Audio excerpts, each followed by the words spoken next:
Lok Sabha speaker बने ओम बिरला। संबोधन में इमरजेंसी की निंदा और मौन। विपक्ष के जख्मों पर छिड़क दिया नमक। भड़का विपक्ष, सदन में जमकर हंगामा। माननीय सदस्यगण, subscribe and share the videos. ये सदन 1975 में देश में आपातकाल इमरजेंसी लगाने के निर्णय की कड़े शब्दों में निंदा करता है।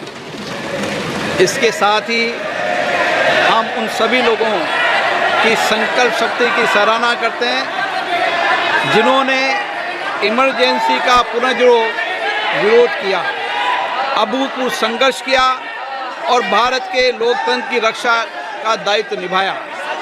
भारत के इतिहास में 25 जून 1975 के उस दिन को हम हमेशा काले अध्याय के रूप में जाना जाएगा।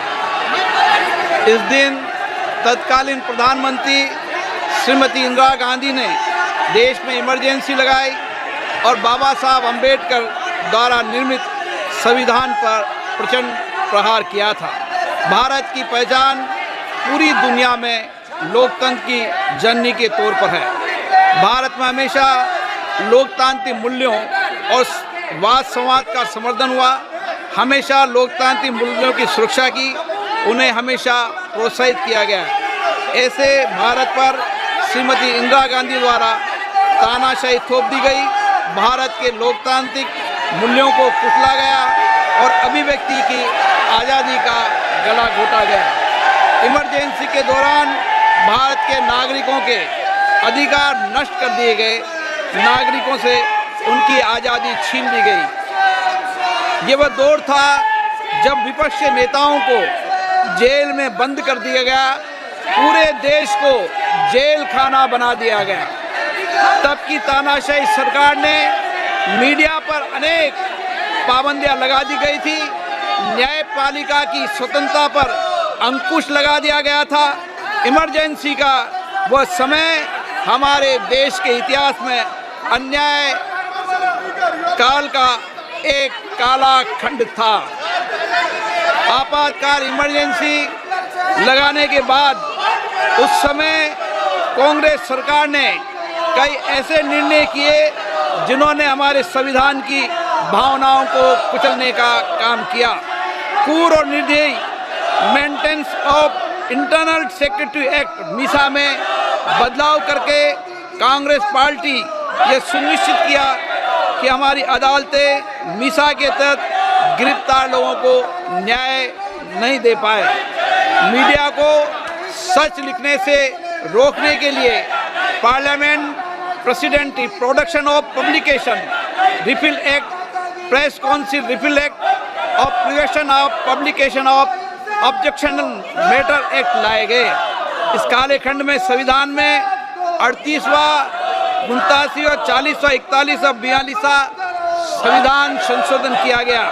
कांग्रेस सरकार द्वारा किए गए संशोधन का लक्ष्य था सारी शक्तियां एक व्यक्ति के पास आ जाए, न्यायपालिका पर नियंत्रण हो, संविधान के मूल सिद्धांत खत्म किए जा सके। ऐसा करके नागरिकों के अधिकारों का दमन किया गया और लोकतंत्र के सिद्धांतों पर आघात किया। इतना ही नहीं, तत्कालीन प्रधानमंत्री श्री इंदिरा गांधी ने कमिटेड ब्यूरोक्रेसी और कमिटेड जुडिशरी की बात कही, जो उनकी लोकतंत्र विरोधी रवैये का एक उदाहरण है। इमरजेंसी अपने साथ ही ऐसे असामाजिक और तानाशाही की भावना से भयंकर चुनौतियों को लेकर आई, जिसने गरीबी, दलित और वंचितों को तबाह कर दिया। इमरजेंसी के दौरान लोगों को कांग्रेस सरकार द्वारा जबरन थोपी गई अनिवार्य नसबंदी का, शहरों में अतिक्रमण हटाने के नाम पर मनमानी का और सरकार की कुनीतियों का प्रहार झेलना पड़ा। ये सदन उन सभी लोगों के प्रति संवेदना जताना चाहता है। 1975 से 1970 कालाखंड अपने आप में एक ऐसा कालाखंड है जो हमें संविधान के सिद्धांतों, संघीय ढांचे और न्यायिक स्वतंत्रता के महत्व को याद दिलाता है। ये कालखंड हमें याद दिलाता है कैसे उस समय हम सभी पर हमला किया गया, क्योंकि जिनकी रक्षा आवश्यक है।